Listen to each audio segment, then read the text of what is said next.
नमस्कार दोस्तों, home science academy में आपका स्वागत करती हूँ। आज आपके लिए हिस्ट्री ऑफ न्यूट्रिशन टॉपिक लेकर के आऊँ। काफ़ी ये रिक्वेस्ट वीडियो था, काफ़ी डिमांडिंग वीडियो था, इसीलिए मैंने इस टॉपिक पर है। और यह एक पार्ट में नहीं खत्म होगा, बल्कि ये 2-3 पार्ट में होगा और मैं बारी बारी से सारे को क्लियर कर दूंगी। ठीक है, तो इसमें आपका पहला हमारा है कि शरीर को, देखिए हिस्ट्री का मतलब होता है इतिहास, यानी जो हमारा पोषण है, इस पोषण का इतिहास कहाँ से शुरू हुआ। देखिए पहले लोग कच्चे जो है भोजन को खाते थे, यानी मांस को काट करके और उसी को ऐसा कच्चे ही खा लेते थे, उनको स्वाद आता था।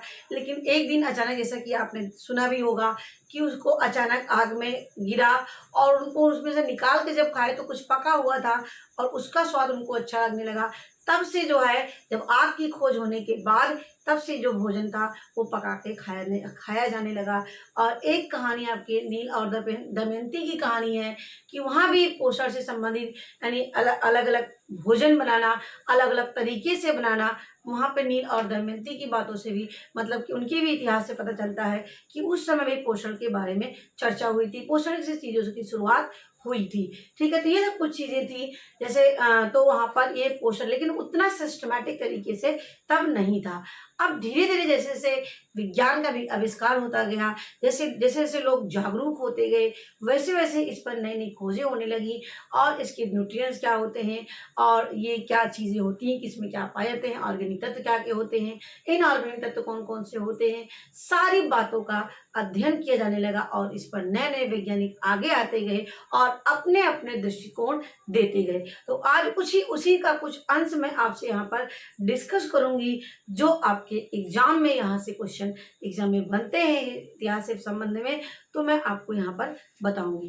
देखिए यहाँ पर है कि शरीर को एक सर्वोत्तम तरीके से, यानी शरीर को एक कोई डिफाइन अगर सही तरीके से कर पाए तो केवल आपका वो न्यूट्रिशन साइंस ही है जो सही तरीके से शरीर को डिफाइन कर पाता है और वो अच्छे तरीके से आपकी बॉडी को बता पाएगा कि आपको क्या ज़रूरत है, कितना ज़रूरत है, क्या चीज़ें चाहिए आपको, सारी चीज़ों का कौन सी चीज़ नुकसान कर रहा है, क्या चीज़ हमारे लिए फ़ायदेमंद है, ये सब चीज़ों को बताने का काम ही हमारा न्यूट्रिशन साइंस करता है। तो इसीलिए अगर हमारे शरीर को कोई सर्वोत्तम तरीके से, अच्छे तरीके से बताने का काम करता है तो हमारा क्या होता है, वो न्यूट्रिशन होता है। और एक बात और है इसमें कि शरीर पर आहार का, न्यूट्रिशन का मतलब है कि शरीर पे हमारे जो हम भोजन ले रहे हैं उस पर, उसका क्या प्रभाव हमारे शरीर पर पड़ रहा है, इसका विश्लेषण करना ही आहार कहलाता है।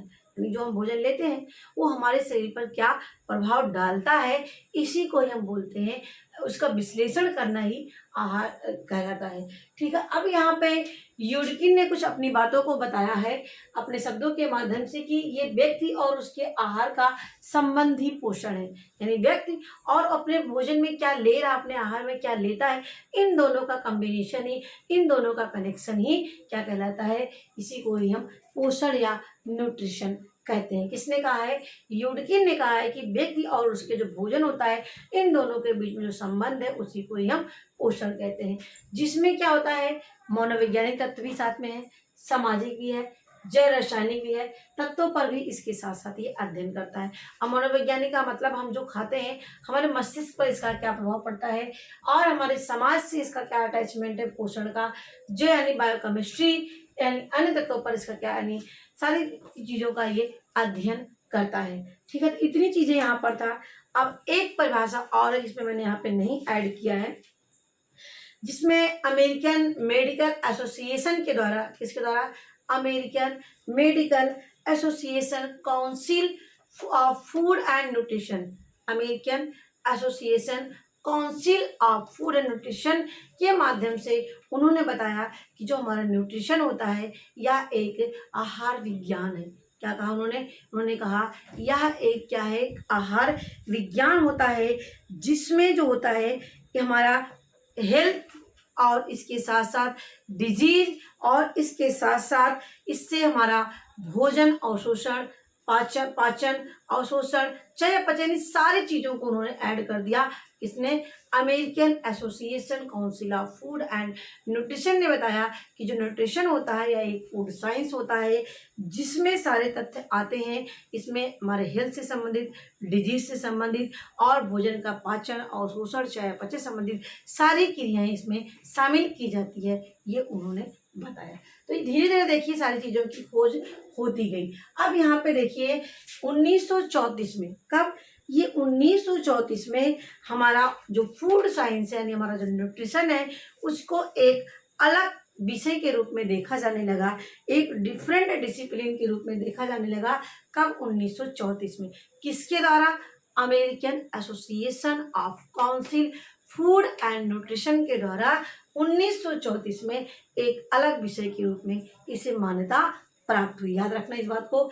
अब इसके बाद धीरे धीरे जैसे विकास होता गया, ये हमारा फूड साइंस अन्य विज्ञानों के समान भी इसे पोषण विज्ञान भी अकेले नहीं पूर्ण हो सकता है। यानी जैसे आप सारे विज्ञान होते हैं, ये विज्ञान के ये मतलब ये अलग नहीं कि आपका ये भौतिक विज्ञान है, रसायन विज्ञान है, ये अलग अलग नहीं इसको परिपूर्ण कर सकते हैं, बल्कि इसमें सारे जो विज्ञान है, सारे विज्ञान हमारे फूड साइंस में शामिल होते हैं, तभी ये अपने आप में पूर्ण होता है।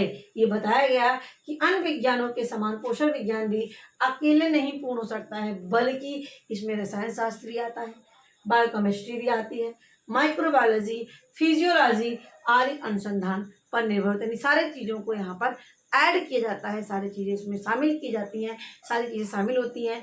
ठीक है, तो ये सब चीज़ें धीरे धीरे खोज होता गया। अब आते हैं नेक्स्ट पॉइंट पे कि फूड साइंस एक प्रगतिशील विज्ञान है। क्यों प्रगतिशील है?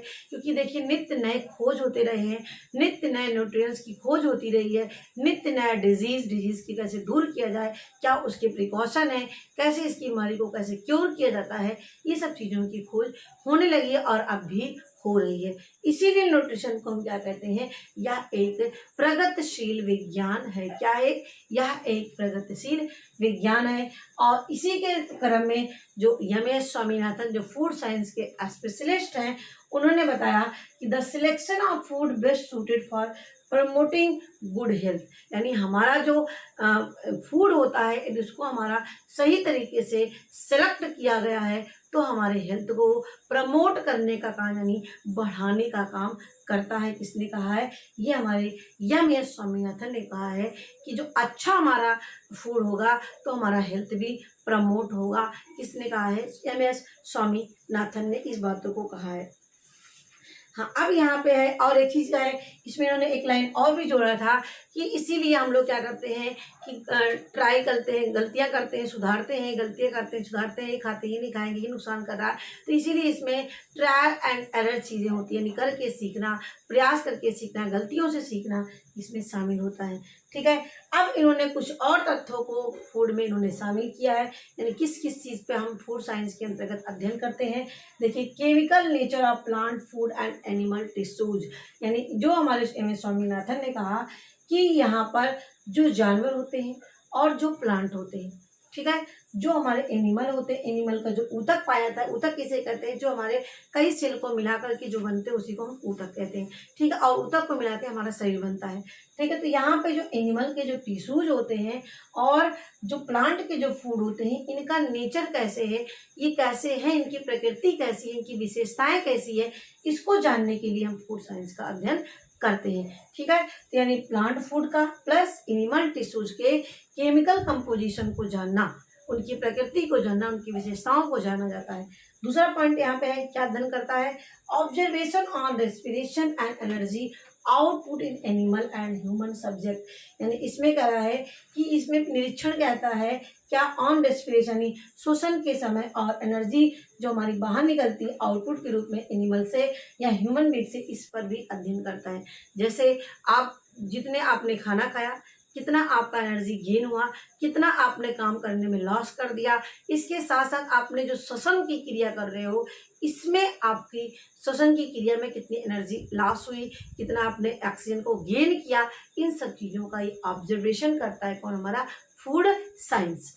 ठीक है, तीसरी बात आती है observation on the treatment of certain disease in human being, और ये भी अध्ययन करता है कि जो हमारे डिजीज होते हैं, जो हमारी बीमारियां होती हैं, उस बीमारी को किसके माध्यम से, किस मेडिसिन के माध्यम से, किस चीज़ के माध्यम से उसको ट्रीट करेंगे, यानी इसका उपचार करेंगे, इसका भी हम ऑब्जर्वेशन करते हैं। किसने ये तीनों बातें बताई है? ये हमारे एम एस स्वामीनाथन ने अपने बातों में ये चीज़ें बताई है। फूड साइंस में ये सारी चीज़ें होती हैं, जो प्लांट फूड और एनिमल टिश्यूज के नेचर को, यानी उसकी प्रकृति को जानना, और रिस्पिरेशन के समय जो हमारे एनर्जी लॉस होती है, कितना एनर्जी गेन करते हैं, कितना लॉस होती है, ये सब चीज़ों का भी ऑब्जर्वेशन किया जाता है। इसके साथ साथ कोई डिजीज होती है ह्यूमन बीइंग में और उनका कैसे ट्रीटमेंट किया जाता है, ये भी हमें बताने का काम करता है। ठीक है, नेक्स्ट पॉइंट पे आते हैं। अब यहाँ पर देखिए, शिन नाइडर ने क्या बताया था, इसको एक तरीके से इनको हम नाइडर भी कह सकते हैं, शिनाइडर ने क्या बताया कि इन्हीं सब चीज़ों को एक सीक्वेंस में करने के बाद एक डिवाइड रूप में उन्होंने कर दिया, 3 भागों में बांट दिया इतिहास को। किसके रूप में?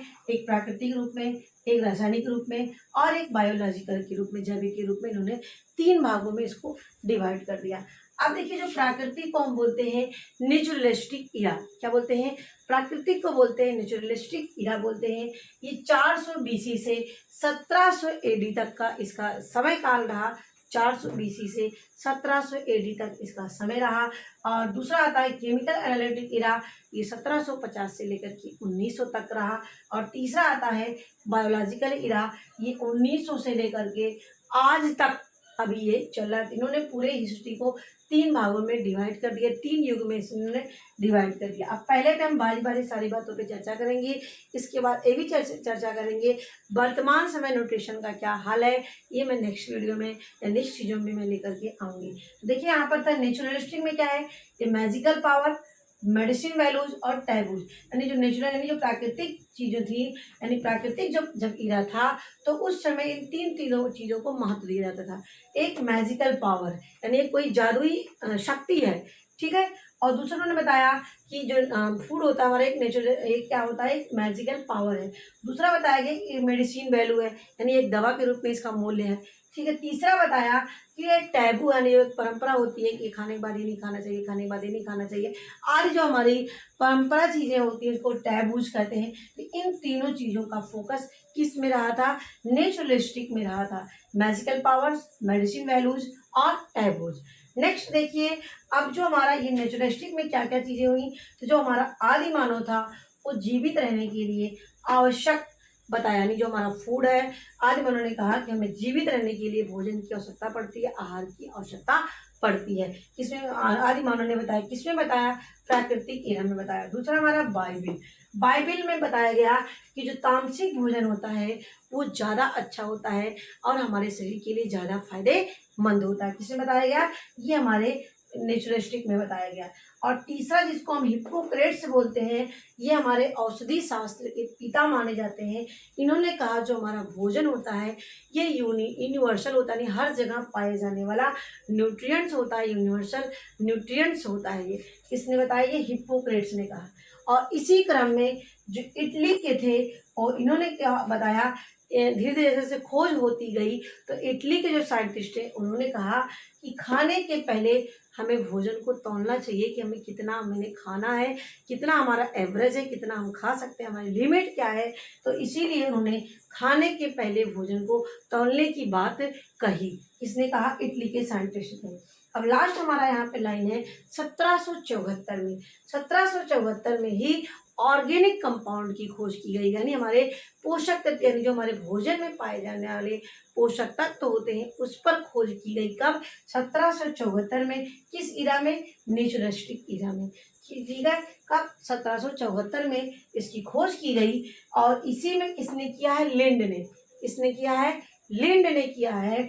और इसी समय ही स्कर्वी जो बीमारी होती है विटामिन सी की कमी से, इसे कैसे दूर किया जाए, इसकी भी खोज इसी में ही कर दी गई थी 1774 में। और उसी समय उस जो रोगग्रस्त था स्कर्वी से, वहाँ पर उसको नौरंगी और चीज़ों को संतरा खिलाया गया, जिससे उसका वो दूर हो गए स्कर्वी रोग। तभी से इसकी खोज मानी जाने लगी। तो ये कब आया? यानी ऑर्गेनिक कंपाउंड का विकास कब से शुरू किया गया? 1774 में।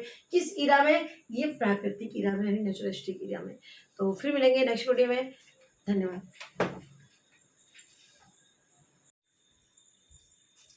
नमस्कार दोस्तों, होम साइंस सेकंड में आपका स्वागत करती हूँ। आज आपके लिए पार्ट 2 लेकर के आई हूँ, जो आपके लिए बहुत ही महत्वपूर्ण टॉपिक है। ये आपका हिस्ट्री ऑफ न्यूट्रिशन काफ़ी जो है डिमांड था इस टॉपिक का। तो यहाँ पे मैंने पार्ट 1 पढ़ाया है, पार्ट 2 पे चर्चा करेंगे। 3 स्टेज मैंने यहाँ पे बताया था, 3 इरा बताया था यहाँ पर, जिसमें मैंने एक इरा को खत्म किया है। अब यहाँ पे दूसरा इरा हमारा है केमिकल एनालिटिकल इरा। तो आइए देखते हैं इस पर। इसके पहले जो नेचुरल था वहाँ पे मैंने चर्चा कर दिया है पूरा। अब यहाँ पे जो केमिकल एनालिटिकल एरिया में है कि यहाँ से शुरुआत जो होती है, यहाँ पर 18वीं शताब्दी में इसका शुरुआत होता है। और इसमें जो इनकी अहम भूमिका होती है लेवोइजर की होती है। लेवोइजर से क्वेश्चन एग्जाम में बनता है कि इनको फादर ऑफ न्यूट्रिशन के नाम से जानते हैं। लेवोइजर को फादर ऑफ न्यूट्रिशन के नाम से जानते हैं। और इन्होंने आहार ऊर्जा से संबंधित कई डिस्कवर किया था, जैसे रेस्पिरेशन, ऑक्सीडेशन और कैलोरीमेट्री, यानी ऊर्जा को नापने के लिए, यानी जो हम आहार लेते हैं उस आहार से हमें क्या ऊर्जा मिलती है उसको नापने के लिए उन्होंने रेस्पिरेशन, ऑक्सीडेशन और कैलोरीमेट्री से संबंधित जो है डिस्कवर किया था टेक्निक को। तो ये है हमारे लेवोइजर, जिनको फादर ऑफ न्यूट्रिशन के नाम से जानते हैं। और इन्होंने ही देखिए आहार लेने पे और आहार ना लेने पर और काम करते रहने की अवस्था में कितना ऊर्जा की आवश्यकता पड़ती है, इसको जानने के लिए लेवोइजर ने इस पर रिसर्च किया था कि आहार लेने पर हमारी स्थिति, आहार ना लेने पर स्थिति और काम करते रहने की स्थिति, इन सब तीनों चीज़ों पर इन्होंने अध्ययन किया था। कि इसमें ऑक्सीजन ग्रहण के प्रभाव का अध्ययन किया, आहार लेने पर, आहार रहित रहने पर और काम करते रहने पर कितना ऑक्सीजन ग्रहण किया जाता है, इसके प्रभाव का अध्ययन किया किसने? लेवोइजर ने। ठीक है, तो ये याद रखना, इन्होंने आहार लेने, आहार रहित रहने पर, काम करते रहने की अवस्था में ऑक्सीजन ग्रहण के प्रभाव का अध्ययन किया किसने? लेवोइजर ने। दूसरा यहाँ पे नेक्स्ट पॉइंट यहाँ पे आता है, देखिए सारी हिस्ट्री ही है, यहाँ पर क्या क्या चीज़ों की खोज हुई, कब की, किसके द्वारा किया गया, यही आपका हिस्ट्री वाला पार्ट होता है। अब यहाँ पे देखिए ब्लैक एंड प्रेस्टली ने श्वसन एवं ऊर्जा से संबंधित जो है अध्ययन किया, यानी इसी क्रम को और आगे बढ़ाते हुए ब्लैक एंड प्रेस्टली ने श्वसन एवं ऊर्जा चयापचय पर अध्ययन किया।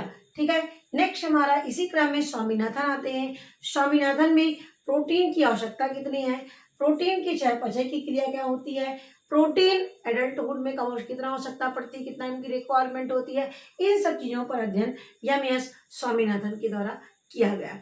नेक्स्ट पॉइंट इसी में आपका है 19वीं शताब्दी में जो हमारे ऑर्गेनिक कंपाउंड, यानी जो हमारे पोषक तत्व होते हैं, उन पोषक तत्वों का निर्माण कार्बन, हाइड्रोजन, ऑक्सीजन और नाइट्रोजन के उसमें पाए जाते हैं। यानी जो हमारे पोषक तत्व होते हैं उसमें कार्बन, हाइड्रोजन, ऑक्सीजन और नाइट्रोजन की उपस्थिति होती है। इसको 19वीं शताब्दी में इसका पता लगाया गया कि जो हमारे पोषक तत्व होते हैं उसमें हमारे ये ऑर्गेनिक तत्व पाए जाते हैं, कार्बन, हाइड्रोजन, ऑक्सीजन और नाइट्रोजन की उपस्थिति उन पोषक तत्वों में होती है।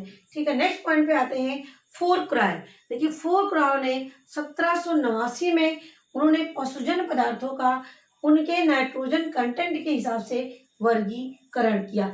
अब यहाँ पर है कि जो हमारे पशुजन प्रोडक्ट होते हैं, यानी दूध, दही, अंडा, मांस, मछली, ये सब चीज़ों में नाइट्रोजन की कितनी मात्रा होती है, इसके हिसाब से इन्होंने वर्गीकृत किया था मतलब कि खाद्य पदार्थों को। ठीक है, किसने किया था? फोरक्राय ने किया था। कब किया था? 1789 में किया था। क्या किया था? पशुजन पदार्थों का उनके नाइट्रोजन कंटेंट के हिसाब से वर्गीकरण करने का काम किसने किया? फोरक्राय ने किया। ठीक है, नेक्स्ट यहाँ पे इसी क्रम में देखा जाता है कि जो हमारा tartaric acid, citric acid, lactic acid तैयार किया गया। जैसे लैक्टिक एसिड दूध में पाया जाता है, साइट्रिक एसिड जो होता है आपका नींबू में पाया जाता है, और एसिटिक एसिड सिरके में पाया जाता है, और टार्ट्रिक एसिड आपके इमली में भी टार्ट्रिक एसिड पाया जाता है। तो इन सब चीज़ों की भी खोज उसके बाद होता गया, यानी ये सब भी तैयार किया गया, यानी एसिड का भी निर्माण किया गया। ठीक है, अब आता है हमारा 1814 में चेर एविल ने यह पता लगाया कि वसा में फैटी एसिड होता है। अब ये क्वेश्चन पूछ सकता है कि वसा में फैटी एसिड का पता किसने लगाया, तो चेर एविल ने लगाया। चेर एविल ने लगाया कि वसा में फैटी एसिड पाया जाता है, और वसा की इकाई क्या होती है आपको पता है, फैटी एसिड की, उसी से इसका निर्माण होता है। और प्रोटीन की इकाई अमीनो एसिड होती है, और कार्बोहाइड्रेट की इकाई ग्लूकोज होती है। ये भी क्वेश्चन आपके एग्जाम में बनते हैं। ठीक है, तो ये आपके हैं। तो वसा में फैटी एसिड होता है किसने बताया, चेरोबिल ने बताया। ये क्वेश्चन यहाँ से बनता है, और ये ऑर्गेनिक कंपाउंड है। और एक नेक्स्ट क्वेश्चन यहाँ पे फादर ऑफ न्यूट्रिशन के नाम से किसे जाना जाते हैं, ये यहाँ से क्वेश्चन एग्जाम में बनते हैं। अब हम यहाँ पे आते हैं, इसी क्रम में देखा जाए तो जो बकारिया ने थे, उन्होंने 1818 में बताया कि जो हमारा गेहूं होता है, गेहूं में ग्लूटिन नाम की प्रोटीन पाई जाती है। किसने बताया, बकारिया ने बताया 1818 में कि जो हमारा गेहूं होता है उसमें क्या पाया जाता है, ग्लूटिन नाम की प्रोटीन पाई जाती है। क्या पाई जाती है, ग्लूटिन नाम की प्रोटीन पाई जाती है। और इसी क्रम में देखा जाए 1838 में मुल्लर ने प्रोटीन शब्द का प्रयोग किया, यानी प्रोटीन की खोज करने का श्रेय मुल्लर को जाता है। और इसी क्रम में बर्नेट ने बताया कि जो हमारा रक्त होता है, रक्त में ग्लूकोज पाया जाता है, यानी रक्त में ग्लूकोज की मात्रा होती है। किसने बताया, ये बर्नेट बताया। देखिए सारी चीजें एक साथ खोज नहीं हुई है, कई वैज्ञानिकों का सहयोग रहा, कई वैज्ञानिकों ने अपने अपने शोध में अपने अपने चीजों को बताने की कोशिश की। यही आपको जानना है, कैसे कैसे कब कब क्या क्या चीजों की खोज हुई। देखिए बहुत ही अच्छी वीडियो, सारी चीजें आपको एक जगह पर मिल जा रही है। अभी मैं इसका थर्ड भी आपको लेके आऊंगी। तो देखिए यहाँ पर नेक्स्ट आता है डुमॉस। डुमॉस एक फ्रांसीसी रसायन शास्त्री थे। क्या थे, तो डुमॉस एक फ्रांसीसी रसायन शास्त्री थे, और इन्होंने 1871 में, कब, 1871 में कृत्रिम दूध की खोज किया। जैसे कि गाय में हमारे प्रोटीन, कार्बोहाइड्रेट और सब पाए जाते हैं जितनी जितनी मात्रा में, उतनी उतनी ही मात्रा लेकर के क्या किए थे, कृत्रिम दूध बनाया। लेकिन वो कृत्रिम दूध, जिन बच्चों पर उसका शोध किया गया, रिसर्च किया गया, उनको ये दूध जो दूध पिया गया वो ज़्यादा दिन तक जीवित नहीं रह पाए। ठीक है, ज़्यादा दिन तक जीवित नहीं रह सके। ये फ्रांसीसी रसायन शास्त्री थे डूमोस। इन्होंने क्या किया था, कृत्रिम दूध की खोज किया था, कब, 1871 में, जो सक्सेस नहीं हो सका क्योंकि इस दूध को बच्चों को पिलाने से बच्चे की डेथ हो गई। नेक्स्ट पॉइंट पे आते हैं, इसी समय तक, देखिए इस समय तक यानी आपका 1871 तक का जो खोज था, उस समय हमारे विटामिन की खोज नहीं हुई थी। केवल आपका कार्बोहाइड्रेट, प्रोटीन, वसा और खनिज, इन 4 तत्वों का ही केवल खोज हो पाया था। और इसी क्रम में देखा जाए जो हमारे हॉपकिंस हैं, इन्होंने कहा कि एक तत्व और पाया जाता है हमारा, जिसको हम जो है असेसरी फूड फैक्टर के नाम से जानते हैं, जिसको हम विटामिन कहा गया। तो ये असेसरी फूड फैक्टर को किसने बताया, हॉपकिंस ने कहा। किसने कहा, हॉपकिंस ने विटामिन को असेसरी फूड फैक्टर के नाम से बताया, मतलब इंडिकेट किया। किसने, ये क्वेश्चन एग्जाम में बना हुआ है। ठीक है, हॉपकिंस, किसने एसेसरी फूड फैक्टर के नाम से बताया, तो ये कौन थे, हॉपकिंस थे। अब यहाँ पर देखा जाए कि जो जापानी नाविक थे, उन्होंने एक विशेष सिंड्रोम का पता लगाया। क्या पता लगाया, एक विशेष सिंड्रोम का पता लगाया, और जो जो उन्होंने उसका नाम क्या दिया, बेरी बेरी नाम दिया, यानी बेरी बेरी ये कहलाया। और जो उन्होंने बताया, ये जो बेरी बेरी सिंड्रोम है, ये इसको आहार से दूर किया जा सकता है। इसे आहार से दूर किया, और कौन सा आहार, फल सब्जियां, जैसे हमारे पत्ता गोभी है, फूल गोभी है, इन सब चीज़ों को खाने से बेरी बेरी रोग को दूर किया जा सकता है। किसमें बताया गया, ये हमारे जापानी नाविक ने बताया कि एक विशेष सिंड्रोम का पता लगाया जिसका नाम है बेरी बेरी, और इस बेरी बेरी को आहार के द्वारा दूर किया जा सकता है। इस आहार के लिए जैसे आपके सब्जियों का प्रयोग करके, यानी पत्ता गोभी, फूल गोभी, इन सब चीज़ों का प्रयोग करके इस बीमारी को दूर किया जा सकता है, इस सिंड्रोम को दूर किया जा सकता है।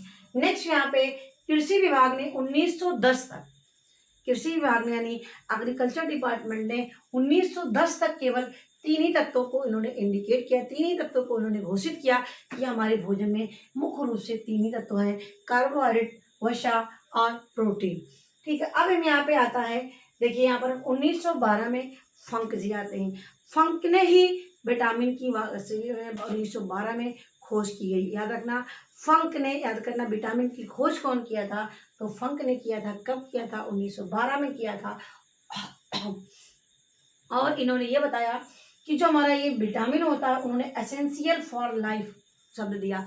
उन्होंने कहा कि हमारे जीवन के लिए एक ऐसा भी तत्व है जो बहुत ही आवश्यक है, जिसके बिना जीवन संभव नहीं है, उसको उन्होंने नाम दिया एसेंशियल फॉर लाइफ बराबर वीटा, यानी उसका नाम वीटा दिया, जो हमारे जीवन के लिए क्या है, आवश्यक है। किसने कहा? 1912 में फंक ने कहा। तो ये वेरी इंपॉर्टेंट ए भी पॉइंट है। तो आपका हॉपकिंस ने एसेसरी फूड फैक्टर कहा और 1912 में एसेंशियल फॉर लाइफ किसने कहा? फंक ने कहा।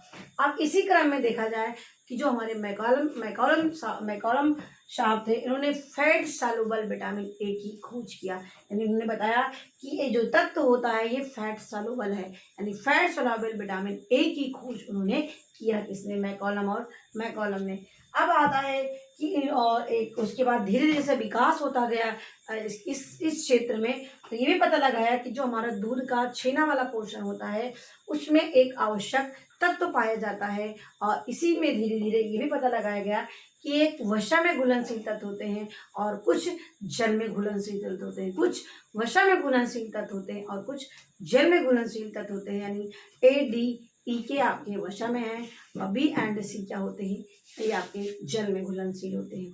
अब इसी क्रम में देखा जाए जो आइजक थे, आइजक ने बताया कि जो हमारा चावल होता है उसकी चावल की जो भूसी होती है, इसके जो प्राण तत्व होते हैं वो जल में सॉल्युबल होते हैं। क्या पाए थे? वो जल में सॉल्युबल होते हैं, जल में वो घुलनशील होते हैं। ये आइजक ने बताया। किसमें खोजा उन्होंने? राइस यानी चावल की भूसी में। अब 1920 में देखा जाए, ये वेरी वेरी इंपॉर्टेंट पॉइंट यहाँ पे डिस्कस कर रहे हैं कि 1920 में ये निर्धारित किया गया, ये एकदम फिक्स कर दिया गया कि विटामिन में नाइट्रोजन नहीं पाया जाता है। कब बताया गया? 1920 में बताया गया कि विटामिन में नाइट्रोजन नहीं पाया जाता है। इसीलिए जो विटामिन शब्द में ई शब्द था, यानी VITAMINE था, उस विटामिन में से ई शब्द को हटा दिया गया। क्यों हटा दिया गया? क्योंकि उसमें नाइट्रोजन नहीं पाया जाता है, इसीलिए। ठीक है, क्या पाया जाता है? उसमें नाइट्रोजन नहीं पाया जाता है, इसीलिए वहां से ई शब्द को हटा दिया गया। कब हटाया? 1920 में। तो ये याद रखना। एक बार फिर से हम यहाँ पे देख लेते हैं जो मेन पॉइंट यहाँ पे है कि जहाँ से क्वेश्चन एग्जाम में आपके बनते हैं। तो फादर ऑफ न्यूट्रिशन के नाम से किसे जाना जाता है? लेवोइजर को जाना जाता है। अब यहाँ पे कब किस सन में ये पता लगाया कि जो हमारे पोषक तत्व होते हैं उसमें कार्बन, हाइड्रोजन, ऑक्सीजन, नाइट्रोजन पाए जाते हैं। ये 19वीं शताब्दी में ये चीज़ों का पता लगाया गया। नेक्स्ट पॉइंट यहाँ पे पता लगाया गया किसने जो है प्रोटीन का यूज किया। प्रोटीन शब्द का है 1838 में मुल्लर ने। और किसने बताया कि रक्त में ग्लूकोज की भी मात्रा पाई जाती है? वो बर्निन ने बताया। ठीक है, और किसने बताया कि गेहूं में ग्लूटीन पाया जाता है? तो उसको बकारिया ने बताया। किसने बताया? बकारिया ने। तो ये यहाँ से इतने पॉइंट इंपॉर्टेंट थे। अब यहाँ पे मैंने आपसे निशान लगवाया है कि किस वैज्ञानिक ने कृत्रिम दूध की खोज की? डुमोंस ने। किसने? डुमोंस ने। अब यहाँ पे हॉपकिंस किसने कहा है कि जो हमारा एक तत्व है जिसका नाम है एसेसरी फूड फैक्टर, किसने बताया? हॉपकिंस ने बताया। और 1912 में फंक ने विटामिन को एसेंशियल फॉर लाइफ के नाम से इंडिकेट किया। और 1920 में विटामिन में से नाइट्रोजन को हटा दिया गया। तब से उसका नाम VITAMIN है, ना कि E है। उसमें लास्ट में E नहीं होता है। ठीक है, तो दूध के छेने में आवश्यक तत्व पाया जाता है, जल में घुलनशील विटामिन और वसा में घुलनशील तत्व। ये आपका इस समय पाया गया। यानी कुल मिला के देखा जाए कि ये आपका जो सेकेंड वाला इरा होता है ये काफ़ी डेवलप रहा, काफ़ी विस्तृत रहा और यहाँ पर काफ़ी चीज़ों की खोज हुई। अब हम नेक्स्ट टर्न पे आपको ले आएंगे, पार्ट 3 लेकर के आएंगे। ठीक है, तो आशा करती हूँ आपको हमारी वीडियो अच्छी लगी होगी। तो मेरे वीडियो देखने के लिए आपको धन्यवाद।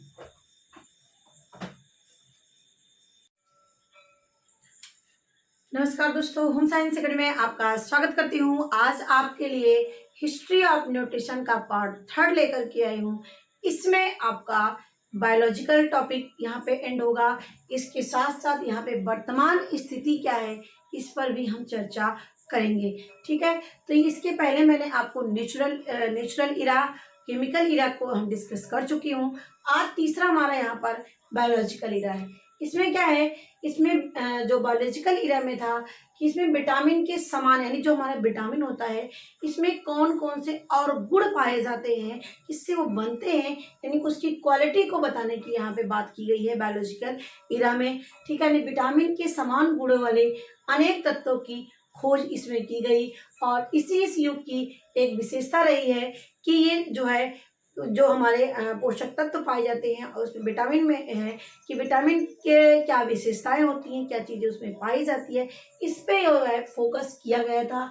और इसके साथ साथ वर्षा में घुलनशील और जल में घुलनशील जो हमारे विटामिन होते हैं, उसमें क्या क्या संगठन होता है। जैसे आपका प्रोटीन, आप प्रोटीन में क्या पाता है, कार्बन, हाइड्रोजन, ऑक्सीजन, नाइट्रोजन और सल्फर पाए जाते हैं। उसी तरीके से आपका कार्बोहाइड्रेट किससे मिलकर बना होता है, कार्बन, हाइड्रोजन, ऑक्सीजन से मिलकर बना होता है। यानी कहने का मतलब जो हमारे पोषक तत्व थे, उन पोषक तत्वों को किससे वो मिलके बने होते हैं, उनके कंपोजिशन को जानने की बायोलॉजिकल इरा में कोशिश की गई। ठीक है।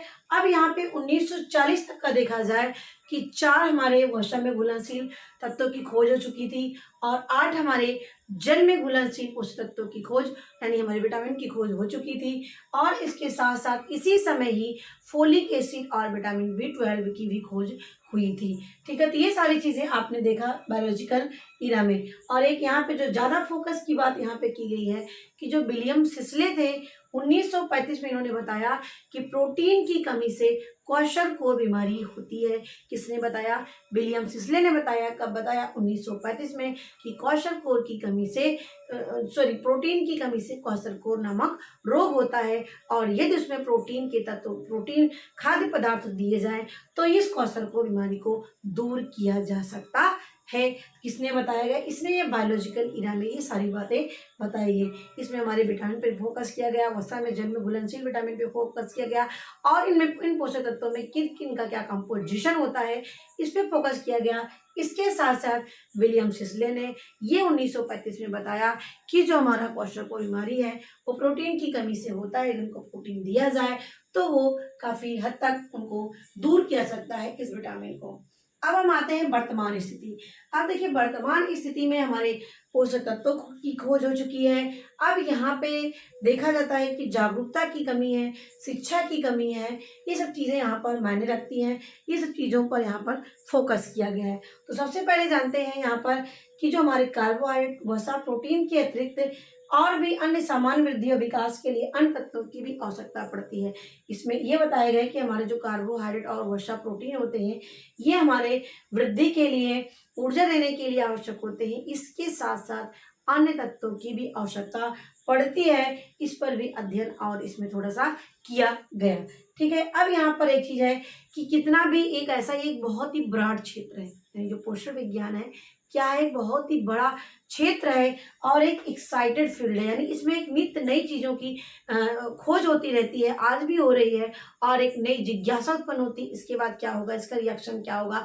यानी हर तरीके से एक जो है इस पर खोज की जाती रही है, पहले भी की जाती रही है और आज भी की जा रही है। ठीक है। इसीलिए इस पोषण विज्ञान को कहा जाता है एक एक्साइटेड फील्ड है, जिसमें नई नई जानकारियाँ विकसित हो रही हैं, और जिससे नई नई जानकारियां हमें बायोकेमिस्ट के क्षेत्र में, फिजियोलॉजिस्ट के क्षेत्र में और अन्य भी बायो क्षेत्र में पोषण विज्ञान से संबंधित हो रहे हैं। और नित्य नए होने से इस पे नई नई चीज़ों की खोज आ रही है, नई नई दवाएं इसमें जो है निकल के आ रही हैं, किस बीमारी में कौन सा मेडिसिन देना है, ये सब चीज़ों पर आज भी अध्ययन चल रहे हैं।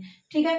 अब यहाँ पे नेक्स्ट पॉइंट पे आते हैं कि scurvy, rickets, very very pellagra रोग उन स्थानों पर देखे गए। अब यहाँ से चलता है कि हमने ये सारी चीज़ों की जानकारी लोगों तक पहुँचा दी गई है।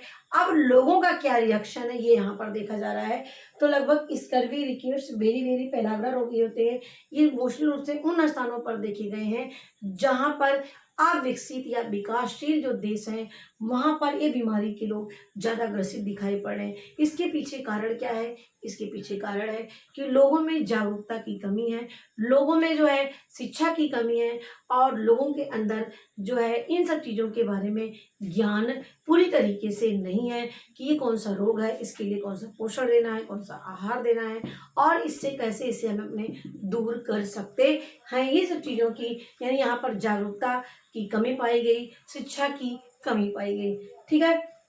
अब यहाँ पर क्या किया गया, इसीलिए यहाँ पर व्यवहारों में परिवर्तन करने के लिए, लोगों को अवगत कराने के लिए, लोगों को जानने के लिए, उनको बताने के लिए संचार विशेषज्ञों की टीम गठित की गई, जिससे ये लोगों तक प्रचार प्रचार हो और ज़्यादा से ज़्यादा लोगों तक इसको जाने और समझें और इसको अपने दैनिक जीवन में उपयोग में लाएं। ठीक है, जिससे उनको कौन सी बीमारी किस पोषक तत्वों की कमी से होता है ये इसको जान सके और इसके लिए इलाज भी कर सके। ठीक है, अब हमारा आता है 1971 में। 1971 में न्यूट्रिशन एजुकेशन सोसाइटी की स्थापना की गई। कब? 1971 में न्यूट्रिशन एजुकेशन सोसाइटी की स्थापना की गई। और ये किस लिए की गई थी? ये जो हमारे कुपोषण लगातार बढ़ते जा रहे थे, तो कुपोषण की समस्या किस लिए आ रही है, इसका कैसे निवारण किया जाए, इससे कैसे उपचार किया जाए, इस पर जो है शोध होते रहे, इस पर अध्ययन होते रहे। कब? 1971 से। अब यहाँ पे 1968 में देखा गया कि जो हमारे सबसे पहले टाइम पे अमेरिका में जन साधारण मतलब कि जनता के द्वारा, आम लोगों के द्वारा पोषण में रुचि देखी गई, पोषण में लोगों की रुचि बढ़ती गई, इसको जानने के लिए कि क्या चीज़ें हैं, कौन सी बीमारी है, उस बीमारी का क्या इलाज है, उस बीमारी में कैसे उपचार कराया जाए, कैसे खान पान पर ध्यान दिया जाए, इस पर जो है 1968 में अमेरिका में लोगों की जागरूकता बढ़ी, लोगों का इसके प्रति रुचि बढ़ी। ठीक है, और उसी समय ही वहाँ पर पहली बार 1969 में व्हाइट हाउस में एक कॉन्फ्रेंस बुलाया गया। किस टॉपिक पर? आहार, पोषण और स्वास्थ्य पर। किस पे? आहार, पोषण एवं स्वास्थ्य पर। कहाँ पे? अमेरिका के व्हाइट हाउस में कॉन्फ्रेंस बुलाया गया, जिस पर इसमें चर्चा की गई, लोगों को जागरूक किया गया, बताया गया सारी चीज़ों के बारे में। और इसी क्रम में देखा जाए कि स्कूलों में भी न्यूट्रिशन एजुकेशन प्रोग्राम चलाए गए।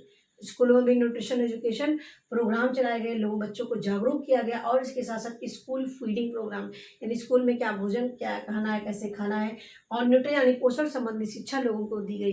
यानी स्कूल स्तर पर न्यूट्रिशन एजुकेशन और स्कूल फीडिंग प्रोग्राम की शुरुआत की गई। अब यहाँ पे 1977 में देखा जाए कि चाइल्ड न्यूट्रिशन बिल लाए गए। क्या लाया गया? चाइल्ड न्यूट्रिशन बिल लाए गए।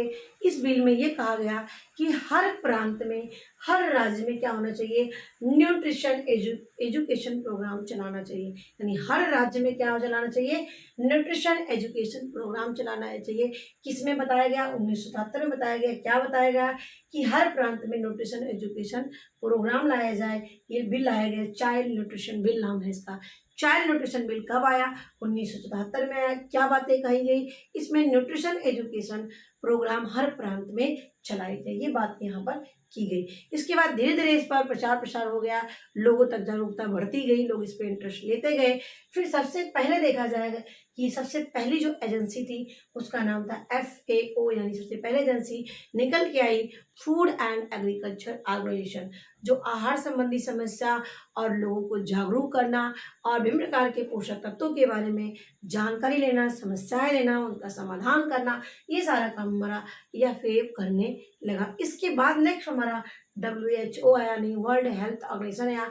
ये भी हेल्थ से संबंधित सारी समस्याओं का, उस पर लोगों को जागरूक करना, पोषण संबंधी जानकारी देना, सारी बातें ये स्वास्थ्य संबंधी शुरू किया करने लगा। तो पहले क्या होना आया? FAO, और उसके बाद आया WHO।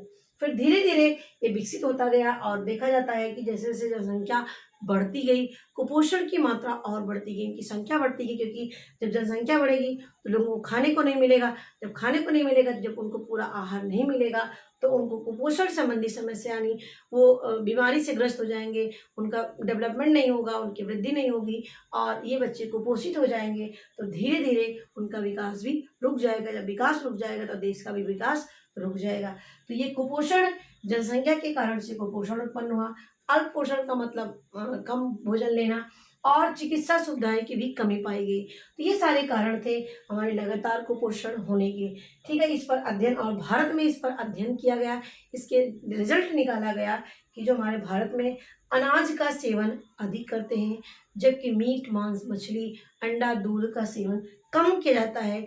अनाजों पर फोकस ज़्यादा किया जाता है, अनाज ज़्यादा लोग खाते हैं, जबकि जो पौष्टिक तत्व होते हैं उन पे रोज़ खाने की रुचि, मतलब कि खाने नहीं पाते, क्योंकि हमारी आर्थिक स्तर निम्न है, इस वजह से ये कुपोषण देखा जाता है। और शिशुओं में देखा जाता है कि उनके अंदर प्रोटीन की कमी, आपका क्वोशरकोर बीमारी हो जाती है, और कार्बोहाइड्रेट और प्रोटीन की कमी से मेरास्मस रोग देखा गया है। कहाँ पर? इंडिया में। तो ये अध्ययन किए गए, और इसीलिए और इस सबको और प्रचार प्रसार करने के लिए, जिससे कुपोषण ना रहे, लोग बीमारी से ग्रस्त ना हो, पोषक तत्वों की कमी किसी के अंदर ना होने पाए, तो यहाँ पर ICMR, ICAR, ICDS, यूनिसेफ, इन सब का जो है सारे एजेंसीज जो हैं, सारे संस्थान का विकास होता गया धीरे धीरे।